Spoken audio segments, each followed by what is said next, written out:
So welcome everyone to the third of our Elevating Women in Leadership Taster Series. Thank you for joining us as we explore some of these women in leadership topics. We've got one more left next week. So my name is Ewil and I design and deliver our Elevating Women in Leadership programs. I'm also joined today by Felicia, one of our Elevating Women in Leadership facilitators. And we have two guest speakers this week. So Ingrid and Sally from Face-to-Face Training, who are coaches specializing in communication skills. And they work with some of our board and C-suite women on impact and presence. So they're going to share their insights later. So let me quickly recap on these taster sessions, just in case it's your first time joining us. Originally, we intended these to give a flavour of how we deliver our programmes for those organisations thinking about introducing women in leadership programmes. But we know there's a lot of you joining today who would like this development for yourselves. So we really want to share as much as we can for both needs. So for those of you thinking about your own development, I've created a worksheet for today for you to reflect on the session, which will be sent out afterwards, plus a recording of today as a reminder. And we also offered a 1 month free access to Develop Me with those career tools after session 1. So those of you who requested that should have received links by now. And we've also offered a couple of coaching sessions for anyone who would really like some additional support. And we've been booking the requests from the first session and we'll get to those from the second session shortly. So there might be a little bit of a delay. So for those of you joining for your own development, we recommended you find a buddy to talk through what comes up for you. So we do this on our programs. So to provide that support and hold you to account for your actions. And if some of you asked for us to organise a buddy, again, you should have been matched with someone to connect to. So I hope you're enjoying that networking. Any queries about any of these, do email us on ewil@lhh.com, which is just at the bottom of the screen. And we're in webinar format today because we've got a large take-up, so not our normal virtual learning platform. So this does limit interactivity a little bit, so we can't do breakout groups and whiteboards and speak to you, but we can use polls and the chat, so be ready as I'll be getting you to get involved as we go through. And as Graham mentioned, put any questions and answers through the Q&A button, and we're aiming to have 10 minutes at the end for Q&A, so Leslie will be monitoring those. So we are well on our way through the programme before this presence and impact session. So just before this particular workshop, you would have attended a discovery session, which I took you through last week. So that's an opportunity to share successes and actions since the last workshop, which would have been confidence and resilience. So I know it's only a week, but if any of you have any successes that you'd like to share in the chat, please do. So any boundaries managed or limiting beliefs overcome or any actions to increase your energy, do feel free to share those in the chat. So those discovery sessions are also the opportunity to bring specific personal challenges to those groups that are in that discovery session. And I shared a facilitation guide last week for the way to do that. Okay, so it's all quiet on the chat, so maybe no actions from last week, or maybe we've got a lot of new joiners today. So for this taster session, we're focusing on presence and impact. So let's get going. So we start off by focusing on authenticity and exploring how to bring your best self to your leadership role, building on your personal brand and increasing your visibility and then promoting yourself within the business. Remember that I shared on the first session that women who are successful in accelerating their careers find ways to share their achievements and accomplishments and make themselves more visible as they network with those important stakeholders. And these all come into our impact and brand. So by the end of this session, you will have really thought through what you want to communicate about yourself and how to do this in a way that feels right for you, and then how to increase visibility of your achievements. Great. So the first part of the workshop is we'd be welcoming the participants back. Today, I thought we would start with just a few seconds of mindfulness, as we are going to be talking about presence and impact. So, deep breath. Let's just take a moment to notice what's going on for you. Just notice your transition as you move from whatever you were doing before, just before this session, whatever that activity was, emails, you might have come out of a meeting, whatever it was, just let it pass. And notice those thoughts and feelings move away. And then notice as you switch your focus and bring your mind to the present moment. And notice your body as well, how you're sitting. We're talking about presence and impact today. So any tension in the shoulders, maybe just a little shoulder shrug to release that and get comfortable. Okay, so present and ready to go. So I'm going to start with authenticity, and I'm going to ask you to pop in the chat what or being authentic means to you. So just a word, a phrase, what does being authentic mean to you? I've put a quote, a prompt on the screen from Brené Brown, author of many books. This is particularly from The Gifts of Imperfection, which is all about being yourself. Great, so I can see some popping up here. So being true to yourself, being real, integrity, fabulous. Yeah, doing the right thing when no one's looking. Yeah, I love that. Yeah, these are all about authenticity, acceptance, being open, being yourself, being genuine, fabulous. And I'm going to start a poll. So Leslie, if you could start the poll for us, I'd like to ask you, do you think there are any headwinds for women in being authentic at work? So yes, often, yes, sometimes, no, or I'm unsure. Let's just see what you think about headwinds for being authentic at work. Okay, and while you're doing that, let me just bring in Felicia here. So Felicia, lovely for you to join us. What are some of the headwinds that we as facilitators end up discussing in this session with participants? What sort of things come up? Oh, are you on mute, Felicia? I'll just unmute myself. Is that better? Yeah, perfect.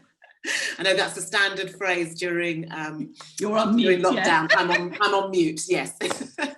So yeah. Well, I mean, I always, to be honest, start with a phrase which is you've got to be yourself because everybody else is taken, and that really means that you can only bring yourself to your leadership role. And what we've discovered a lot of is that people are very unsure about how their own self will be received in certain forums. They're worried about whether that will give them enough gravitas, whether they'll gain respect. And what they do is they look around at others and often try and mimic the behaviours and attitudes of others. And what we do when we're talking with them is to really get them to think about what is the thing that, if you like, is unique about themselves, what makes them a good leader, and to really think about that in the context of making sure that they're not hiding that away and they're not mimicking behaviours which are not themselves. Yeah, perfect. And do you think where there's a lack of female role models, it makes it harder to navigate what good looks like? Yeah, really, really good point. I think it is more of a challenge because, as males and females, we operate in different ways for a variety of reasons. I think the other scenario is there's often role models which are women, but again, what happens for women leaders that I'm talking to is they don't feel that the behaviours and attitudes that they display are in keeping with their authentic selves. So sometimes they're struggling with both genders, as it were. And what I say to people is you need to create your own role model. You need to create something that feels true and authentic to you, that doesn't undermine your leadership skills and your gravitas, but doesn't feel as if you're playing a part, because that's absolutely exhausting and not sustainable. Yeah, absolutely. So I'm just going to end the polling. Thanks, Felicia. So you've got 50% saying yes sometimes and 32% saying yes often. So in this session, it's a really great discussion session, as Felicia was sharing. So we give people a number of prompts just to get them thinking about the topic. But the key to it is, if we can become more self-aware, we can choose to act more authentically to ourselves. I mean, I can remember going to my boss, being told, "Oh, I want you to do this, and I want you to do it like this, do it like this, do it like this." And I remember standing up for myself and saying, well, yes, I will get it done, but I'm not going to do it like that. That's not the way that I would like to achieve the end result. And he was very supportive of that, but I had to be aware that I was going to choose to do that authentically in a way that was right for me. So we're focusing on bringing our authentic selves to work and then communicating that to others. Three things that come together. So how I see myself, and you will have already completed strength scope if we've included that within the program, or some form of awareness around how you see yourself, and we'll have looked at that in the last session. Then we're looking at how others see me. So again, we may have completed the strength scope 360. Or if you were on the session last week, I suggested some homework would be to ask people who know you for 5 words that best describe you, just off the top of their heads. So here you're getting a sense of how you're seen. And you might be happy with some of those, but it's also a chance to change if you're not happy. So I did this exercise a few years ago, and I was happy with most of it, except a word that came back, which was low maintenance. So I was like, low maintenance. So I was seen as someone who was helpful and got the job done well. So I wanted to change that. I didn't want to be high maintenance, but I wanted to change that. So I really worked on, whenever I was given work, I asked more questions about how this linked to the bigger picture, thought about how I could achieve more than was expected and could increase the visibility of what I was working on and the results. And I changed that reputation of low maintenance to strategic, which is what I wanted. And we'll talk more about that in the next session. So at this point, there would be breakout groups to discuss what had come out of the 360 or the 5 words activity. And I've put this on your worksheet for you as a reminder. So the worksheet afterwards will have this. So that's something that perhaps you can talk to your buddy about. So at this point, it would take us up to a break. So in real life on the program, this is about 70 minutes in, and we'd give everyone a good 20-minute break to move about and have an energizer. And then when we come back after the break, the previous session is a setup for us looking at personal brand. So what people say about you when you're not in the room. And we'd have a discussion about what makes a personal brand and some examples. I think there's at least one on here that might be struggling a bit with her brand, but we'd really look at what makes a powerful brand. What are the different elements to make up? Okay, there's a few examples there on the screen.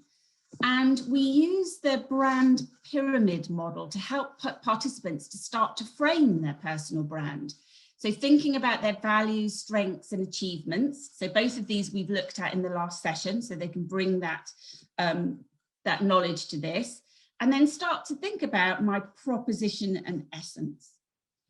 So the core values that guide me, standout strengths, the value I want to contribute, and then the best version of me, the best of what I want to bring to what I'm doing. And we'd work through an example with people, perhaps take someone from the group or use a generic example. I've popped an example on here. So and give people that time to really start to think about and frame their personal brand. And again, I've put this on the worksheet for you. So once people have thought about what they want to say, we get them to start to think about how you want to say it and your impact, so your leadership presence. And we use the brand statements as the vehicle for practice. But obviously leadership presence is not just about conveying your brand, it's thinking broadly about the impact we have in all sorts of meetings and interactions. And there are 3 factors that shape how we assess whether people have presence or not. So what happens in our heads? It's about being prepared mentally and emotionally. So it's not just knowing the content, it's about being in the right headspace.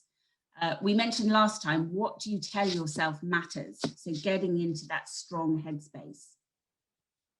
Interact, what people experience when interacting with us. So when done well, you will sound and feel like a leader to others. And then reveal what we show about ourselves, consciously and unconsciously. So that's either physically or through our actions. And I know Ingrid and Sally are going to talk a bit more about that. And when we exhibit these 3 things, others will have the perception that we are confident, leader-like, and have that impact and presence. So we do a few activities to help to bring this to life with participants. So looking at body language and those non-verbal cues. So either face-to-face, but it's more and more about how we use this small square virtual space to connect when we're doing that virtually. So that's also important. How do you radiate that presence and impact virtually? And also using our voice. So sadly, we can't get you singing or making those important statements with confidence, but we do a lot of practice with the participants to get people really confident around their body language and their voice. And I have put a self-assessment into the worksheet for you to complete and reflect on some of these areas yourself. So again, that's an activity that you can do with your buddy. So again, Felicia, what are the key things that come out of this session for participants when we're talking about presence and impact, when they start thinking about that? What do you notice? Well, what I notice is that one of the things that they've never really had an opportunity to do, Orla, is to think about their personal brand. That's a key light bulb moment that happens in these sessions, is that they've never had an opportunity to work through, as you said, what do people say about you when you're not in the room? What do I actually stand for? And the brand pyramid is very, very powerful for the participants in that. It's not something they've really worked through before or had access to on any other program. And what they say is they go away and they use that, and they do that with their teams. So as leaders, what happens is they go away and they feel able to get input from those who they influence or who need to influence them in terms of what their brand is, and work through those issues. They also think about that in the context of, like we've been talking about, their authenticity. How do they marry together, essentially? Those are some of the key takeaways that come from that session. Yeah, and I think, and again, at first people sort of think, what am I going to do? I'm not going to walk around stating my brand all the time to everyone, but they start to realize those moments, those conversations, those opportunities to just share maybe snippets of it. Might be just the values piece, or it might just be the value that you want to bring to a project or to a meeting. So it's all the different elements as well, isn't it, Felicia? Absolutely, and it sort of sits very well with them thinking about, well, first of all, having the opportunity to actually work through, and then what impact do I want to make? So who are my key stakeholders? Who am I looking to influence? And we talk with them about their influencing skills and managing their stakeholders, and they're able to use that brand, not just with their teams, but with the wider influential groups that they work with. Yeah, absolutely. So we really start thinking about, what experience do you want people to have of you? Yeah. That's a really good question for you to be holding and thinking about. Perfect. Thanks, Felicia. So obviously give them breakout time to reflect on their brand, practice what they want to talk about, and find their own way of doing that. So the brand pyramid is an example, but people find their own way of sharing that. But the important thing is to have thought about it and practiced and got a bit of feedback from others in a supportive environment. So that takes us up to lunch. So we give everyone just before lunch a walk and talk with their buddy. So what has the morning brought up for them? So get away from the screens and then head into lunchtime. And if people want to come back and network a bit over lunch, we can pop people into virtual rooms to chat, just as you would do on a normal program. And then after lunch, we aim to have speakers on each workshop, because women like to learn through hearing other stories and experiences. So we'll come back to that at the end, but usually there'd be a 45-minute session and then a break to stretch legs. So the final session, as we come back after the break, is really, how do you think about self-promotion? So I'm going to ask you to join in a bit in the chat here. So I'm going to put on the screen, how do you think about that self-advocacy? So talking about yourself positively, self-promotion, sharing your successes and asking for opportunities. So I'm going to ask whether you're A or B. So A is, yeah, like the lady in the picture, I'm okay with this, I'm confident, I'm happy to share my successes and ask for opportunities?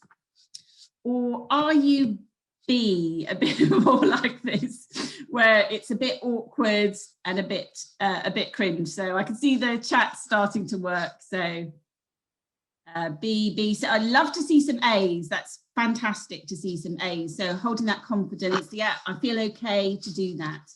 So I'm more B with the odd bit of A. And it probably depends on the circumstances as well. Definitely A, love that. Moving towards A, yeah, love that.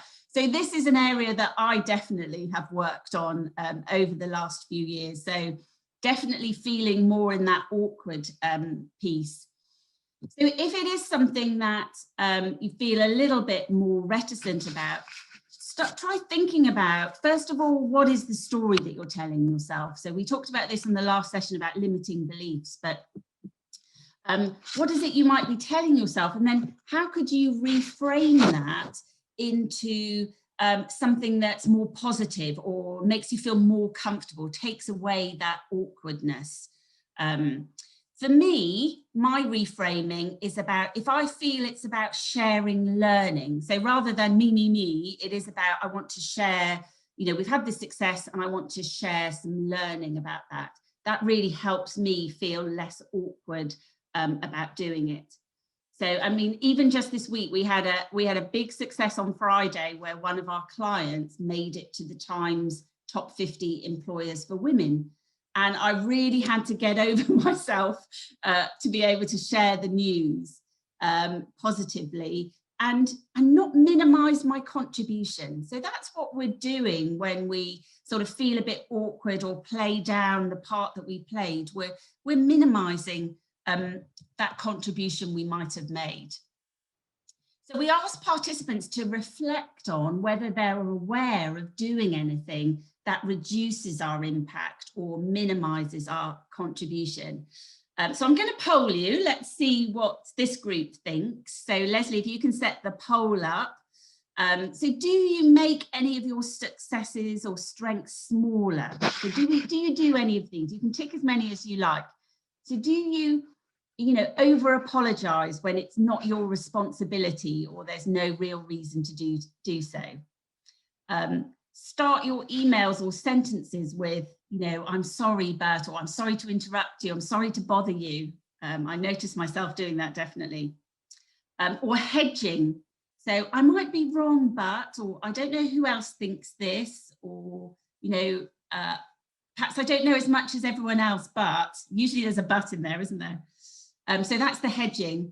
And then lastly, brushing off positive feedback. That's my one. So I've worked really hard on that one. So not brushing that aside. So we've got a few. So the results are coming in.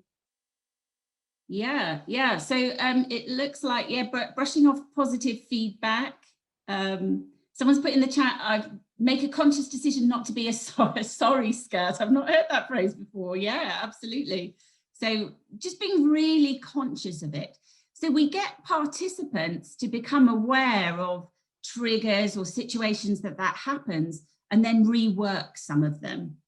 So one of them from last week, this is one I like, change, I'm sorry I'm late, to thank you for waiting for me. So I'm practicing with that one at the moment. If I can't get into a virtual webinar, I'm thank you for waiting for me. Feels much more impactful.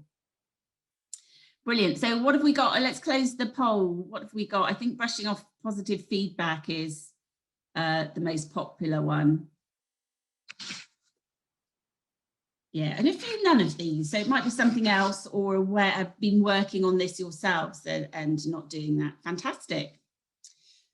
So let's finish by getting you to think about people that would benefit from knowing more about your achievements and aspirations. So it might be your boss, might be someone further up, might be someone outside your organisation. Think about how you can be ready to share in an impactful way.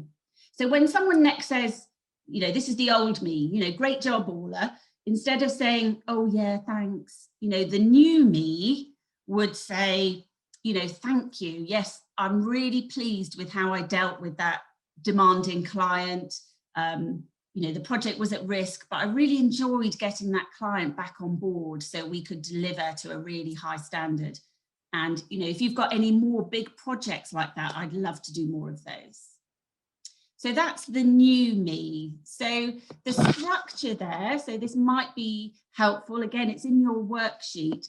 Think about sharing what you're pleased with when you get that positive comment, what you did, the part that you played, and the result, the impact that it had.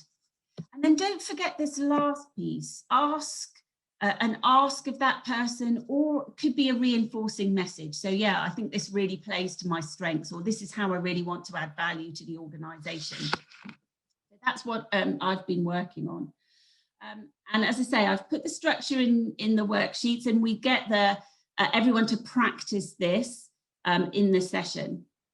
So Felicia, what are your thoughts on self-promotion? What comes up here for participants? Well, it's interesting to see the chat, Orla, in the context of the A's and the B's, and it was lovely to see A's, and it was lovely to see people wanting to move towards A. But the common theme is that a lot of the participants and the women that I work with and coach on these programs are in the B space, and they desperately want to move out of that space, but they want to move out of it feeling authentic, so feeling that they're taking their personal brand with them. But what we work with them on is the sharing the successes, is really to think about the fact that if you don't let people know, they may be unaware of some things that you're doing. Don't make assumptions. Don't make assumptions that hard work is the thing that's going to get you noticed. That's one of the key themes. And so what we think about is what other ways can they help themselves with that. And we talk to them about self-advocacy and others advocating for them. And I think that's when we see lots of light bulb moments, when they realise that if they have a sponsor, if they have a mentor, could be a line manager, if they let them know about their successes, they can advocate for them. When they're not in the room, they're the one that can then tell people about the great work that they're doing. And that's where we see lots of shifts and people coming back with really, really enlightening stories about having used other people to self-advocate and how that's helped them to sort of accelerate their leadership journey. Yeah, brilliant. And that's a really great link as well to our next session. So I've got JC coming, who's going to talk about mentoring and sponsorship. So she's our chief exec. And I think that's a really great point, Felicia, about getting other people to advocate for you. So who have you got in your network that would speak highly of you to those higher up, who's actually doing the promotion for you and talking about your strengths and successes? So I think that's a way that many women feel more comfortable, but you do have to share it in the first place. Absolutely. That's the key thing, is that it goes back to, thinking your last slide about thinking about it from bragging to other things. And I think that this is very much in the sort of female trait where, it feels as if you're showing off, the showing off element of it. And we work with our participants to really start to reframe that and think about that in a much more positive and more authentic way. Yeah, perfect. So that really brings us to the end of the day. We get them to do a bit of practice, so thinking about what they might want to have visibility with and practicing that. And then again, their final session is a buddy, so away from the screen, go and walk and talk around the house, around the garden, and bring together all of their insights from the day and their action plan, and how they can support each other in the gap between the next session. And then obviously bring them all back into the main room to close the session and review what's covered. So that's our presence and impact workshop. So giving you hopefully a whistle-stop tour through that. But as I say, there's a complimentary worksheet that goes with it. So if there are areas that you want to work on, and some of the tools and techniques that I've mentioned, they'll be in that worksheet for you to have a look at. So our next session, just before I'm going to hand over to Ingrid and Sally, let me just tell you about what's coming up next. So our next session, final session next week, is all about adding strategic value. So we're going to look at the common barriers to being strategic, how we add strategic value, and communicating strategically. So I'm going to be joined again by a couple of speakers. So we've got JC, our chief exec, coming. So she's going to just share about mentoring and sponsorship. So she's a great advocate for women and does a lot of mentoring and sponsorship. So just a few of her insights on that. And don't forget to keep up your buddy conversations. So reviewing your actions and thinking about what you're taking away from these sessions. And some takeaways from today, the worksheet I've mentioned. We're also going to give you access to an ebook. So this summarizes all of the things that we've been talking about throughout these sessions. So a summary of that. And I've mentioned about the access to Develop Me and one-to-one coaching. So anything you'd like on those, you can contact us on ewil@lhh.com. And my final piece, and thank you so much to everyone that's replied and responded. I am going to be catching up with you. So anyone that would, I'd love to talk to anyone with any views or experiences on the menopause. So that's an area that I'm researching, and also dual career partnerships. So anyone bringing up children and enabling both partner careers to flourish, love to hear about how you're doing that or lessons that you've learned. So those are the two things that I'm focusing on. And as I say, thank you to those who've said yes already, and I will be reaching out to you.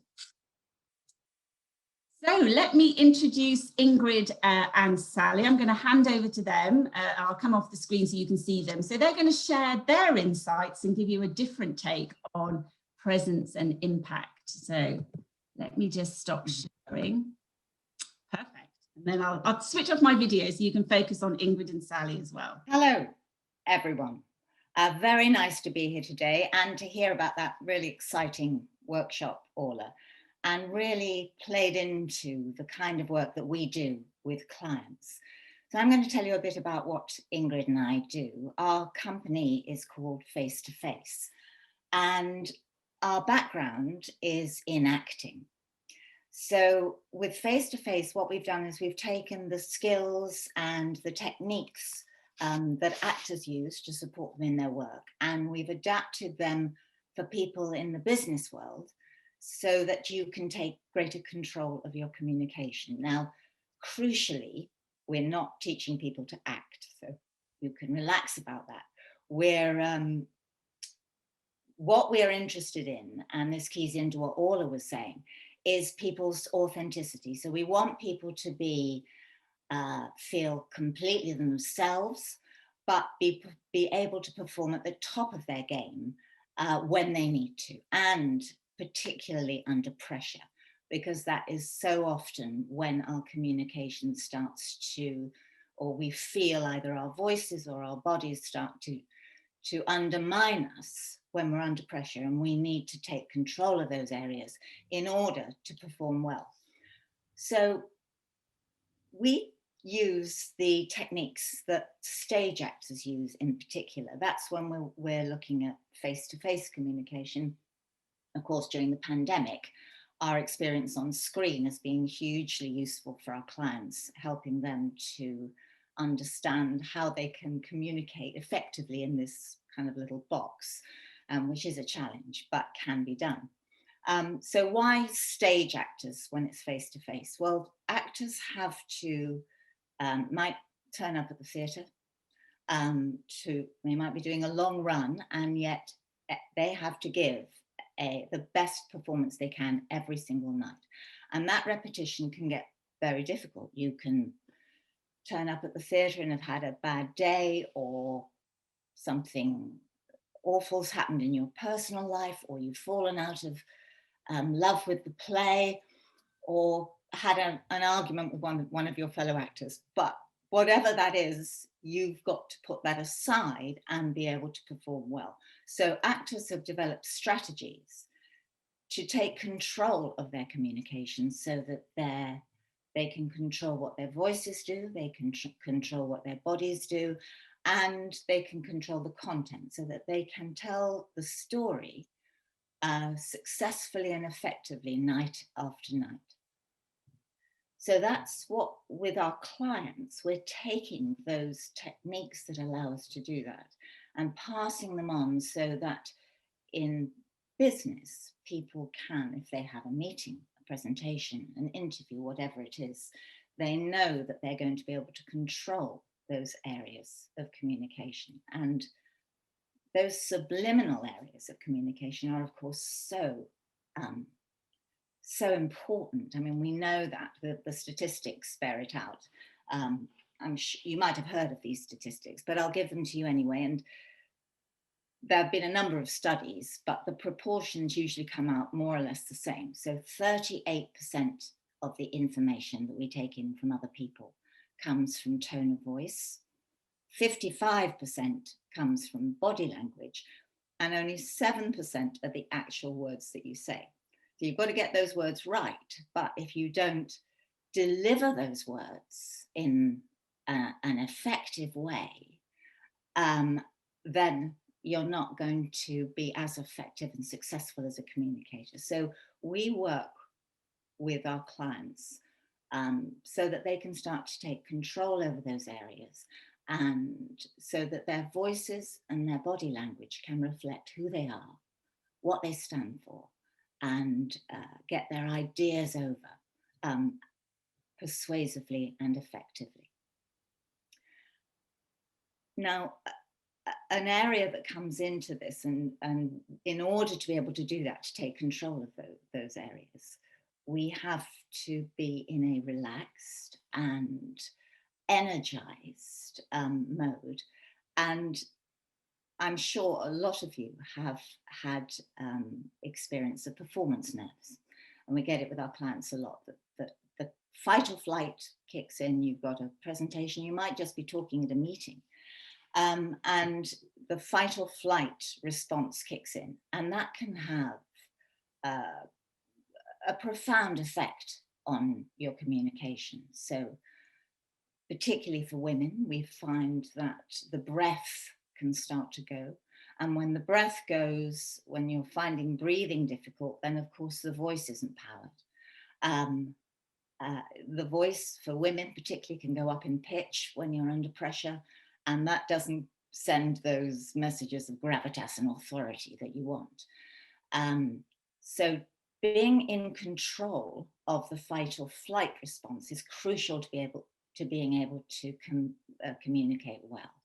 And understanding that and being able to work with your body and your voice so that you can send the messages that you want is going to mean that you're just more successful in your communication. So I'm going to hand over to Ingrid now, who's going to talk about our approach to the fight or flight. Hello, everyone. So the fight or flight response. If I could see you all, and I would ask you, have you heard of the central nervous system? And I think about 90% of people would be nodding their heads that yes, they have. But then if I asked you, have you heard about the autonomic nervous system? I think that percentage would drop down to about 20, maybe even 15%, because despite how incredibly important that system is to us, a lot of people haven't heard about it. So in our bodies, we have a nervous system called the autonomic nervous system, and it's essential for our survival. And it works a bit like a radar system. So it's scanning our environment 24/7 from the day we're born to the day we die. And it sends us vital information about how we should be responding. And it sends us so much information that we can't begin to deal with all of that consciously. But usually when we feel it is when it's sending us an alert, and we'll have all have had that feeling. So we get that hormonal surge, and then we really, really know that it's kicked in. Now, the autonomic nervous system has two branches. So it has the sympathetic and it has the parasympathetic. On the sympathetic branch, we have what's known as the fight or flight response. And to that, we add another F, which is freeze. So animals under pressure will either fight, flee, or freeze. And that's a very visceral response. Now, also that system kicks in when we're very attracted to someone or something. And again, we get that surge of hormones, but we tend to interpret that as excitement and not as fear, although the hormones are not that different and they're practically identical. So that's our interpretation. But that's a really powerful physical call to action. And that's what's important to recognize in that system. It's a call to action. And that action should be physical. And this is something that performers come to understand, because you can't intellectualize about that response. The autonomic nervous system just thinks you haven't got the message. And so it sends you more of those hormones. So performers learn to start to work with that system. And we use the analogy that they're like a surfer who's riding a wave, and they're going to ride a big wave into shore rather than getting dumped by the wave. And the way that you start to do that is to start to work more consciously with your autonomic nervous system. So the first thing is to recognize that it is a friend. It certainly doesn't feel like one if you're constantly getting alerts. And it makes a lot of people feel inadequate, and they think, why am I like this? Why can't I deal with this? And they start to blame themselves for something that is they're getting sent a very important message, and they need to work with that more cooperatively. And so the first point to dealing with performance nerves is to start to understand that they can be very positive. And even that acceptance will start to calm down that system. The other thing to recognize is that it is a call to physical action and to do something physical about it. Now, what happens is that in our working lives, particularly, it would be quite inappropriate, usually, to do something big and physical. So what performers learn to do is they learn to do that before the performance. So when we're working with clients, we teach them a routine that they can use, which is very discreet and portable. You can do it in a locked loo if necessary for our business clients. But there are other strategies that you can take. So you can go for a brisk walk, you can give yourself a shakeout, you can do whatever you need to do, and you just train your body to recognize that you are taking action. And it will start to work with you in that way. Now, the thing about when the fight or flight kicks in is that some of the symptoms can be quite alarming. And this is why. So your body gets a call to action and it goes into that mode, and it's designed to give you power to act. And so what happens is that energy a lot of it is pushed into your arms and legs so that you can respond. Your stomach shuts down because that uses up so many calories for digestion. So that locks. And sometimes as well, people feel a rush from their head. So they feel a bit woozy with it. Well, that's actually what is happening, is that the brain and the stomach use up a lot of energy. So they are reducing in energy so that your body can feel the energy. And that's why we feel shaky. It affects our lungs because breathing changes, and all of these symptoms kick in. If you start to exercise more beforehand and come up with ways of dealing with that, that would be really, really helpful. And also to start to think about how you can, while you're getting used to that system and working with it in a slightly different way, how you can really maximize your own responses. And a lot of that is down to maintaining posture. So what the autonomic nervous system does when the sympathetic side kicks in is that it's taking in information, usually about other people, and that it's sending you an alert. And how the autonomic nervous system is reading other people, even people that we know really, really well, is through posture and through energy. And that's usually how we first assess someone or assess if something is not going well. And so learning to maintain your own posture, even if you're feeling really wobbly, will impact how other people view you. It will just be a gut instinct. And you can start to override certain situations, and you can start to control things through your physicality, which is all that actors are doing. So actors don't magically transform into another character. They make you believe that that's happening because they transform certain parts about their body language, and they do certain things with their voices. And that makes the audience believe that they are the person that they're pretending to be. And that's not inauthentic. It's not dishonest. And just sometimes it's really, really valuable. And I'm going to show you now how your own autonomic nervous system is taking in information about posture. So I'm going to stand up for this. I'll just move my here. So here we go. There we go. All right.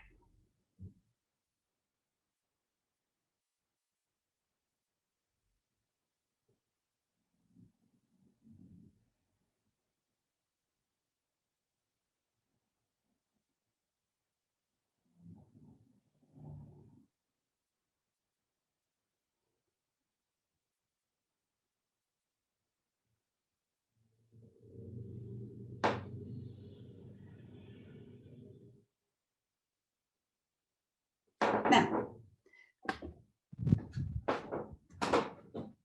I imagine as I went through that you felt different things about me as my body language changed. And that's your autonomic nervous system working. And not all the judgments that it makes are accurate, although you should always trust your autonomic nervous system, but you have to interpret that. So if somebody, and I'll do it in a sitting position, if I allow myself to collapse like that, my skill set hasn't suddenly changed. I haven't lost it. But presumably how you're feeling about me has changed. However, if I start to open up and I've got more open body language, then I look more confident. Now, I don't have to feel confident. I don't have to feel anything in order to change my posture. If I change my posture, you will feel something different about me. And that's because the human animal, male and female, is not well protected from attack. So we've got the rib cage covering some organs, and then our throats are very exposed and vulnerable with the windpipe and major arteries. And we're very exposed around the middle and around our back here, lower underneath the rib cage. So when a human opens themselves up, which is referred to as open posture here, and we're showing an open chest, you can see my throat, got nothing in my hands like a weapon. Well, that's why that's the position of confidence. And anything that takes us back from that, or overarching, affects how people perceive us. And so starting to play around with this is really important. And for women in particular, it's very valuable at work. So it's just finding that ability to really take control of your posture and to start play around with it. And to always, when Sally and I are working with people, we always say, have fun with it. So don't get hung up on it. Just start to find out who you are, how you can make the most of what you've got, and to explore the physicality of what you're doing. And then on the other side, we've got the sympathetic side of the parasympathetic side of the autonomic nervous system. And that is rest, relaxation, and digestion. So that's where breathing comes in. So breathing, particularly diaphragm breathing, is the antidote to the fight or flight response. That is how your body is designed. That's how it's meant to work. And so once you start to know these things, you can start to really take control of it and to know that it isn't, when we say breathing, it's not a little, like a little good luck token or, let's try some breathing. It is actually designed, your body is designed to respond to that, particularly if it's a deep breath from the diaphragm, to be able to calm you down. So those are the levers that you have control over. And it can be very liberating and very relaxing to take control of them. So thank you. Thank you, Ingrid. Yeah, we're going to take some questions, but loved hearing about the science behind what goes on in our bodies. And I took from that, so we need to do some physical activity, whatever works for us. Think about our posture. I've suddenly felt myself sit up and posture and think about, and lifting from here, I noticed you were, rather than shoulders back, lifting from here, lovely. And voice, I think, communicating, thinking about pitch. So just asking Sally or Ingrid, what, in your experience, what do women want to work on most? So you see men and women at, at senior levels, but is there any sort of theme or area that women most want to focus on? Well, there's a few things. It's a long conversation. One of the things I think is for women is very often is the relationship between women as leaders and men as leaders, and the sorts of traits that men use as in their leadership style women are very often not comfortable with. So we talk a lot with women about how they find a leadership style for themselves that feels authentic, feels them, and that giving them permission to take those next steps. And a lot of that can be to do with women not liking some of the displays of status that are more male driven. And so getting into those feelings of arrogance and over posturing. And so what we find with our female clients is they will step away from it, but they don't have an alternative. They don't know what the alternative is. So that's what we call a moving away from position, rather than what we work with our clients is to get a moving towards position, so that, because people can't read it if you're not doing something.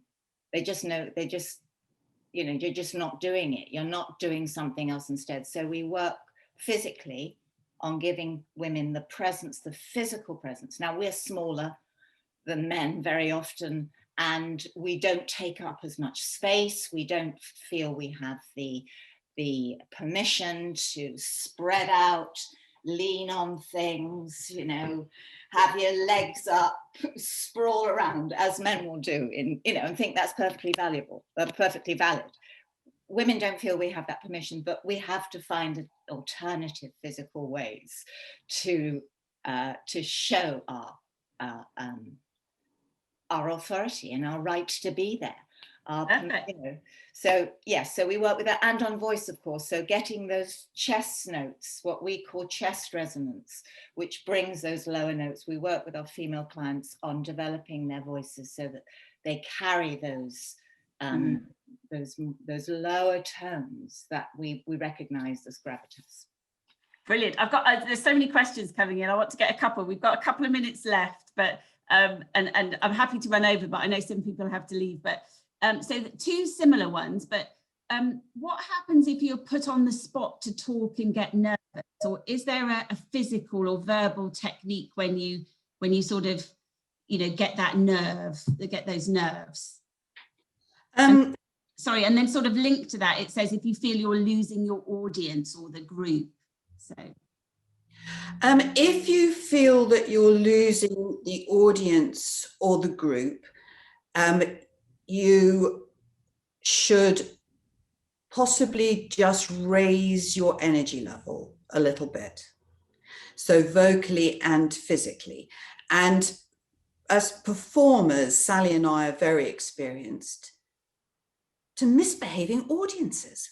Good Lord, they're not giving you the response you expect. Anyway, the thing that you learn is not to chase the response.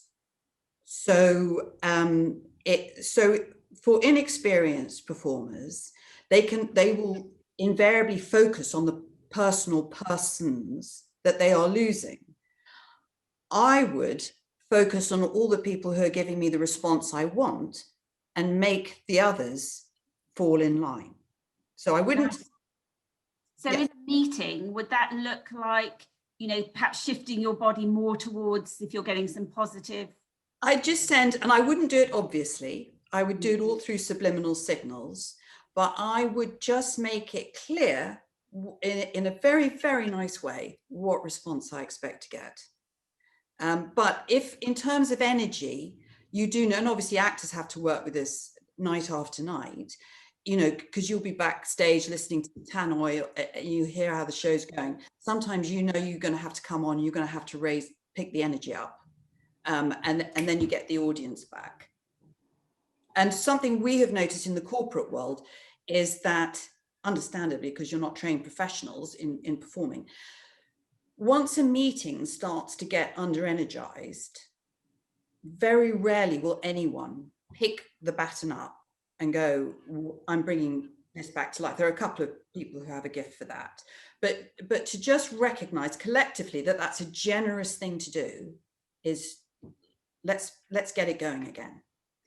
And the other one, speaking about speaking unexpectedly, is to allow yourself to be less than perfect.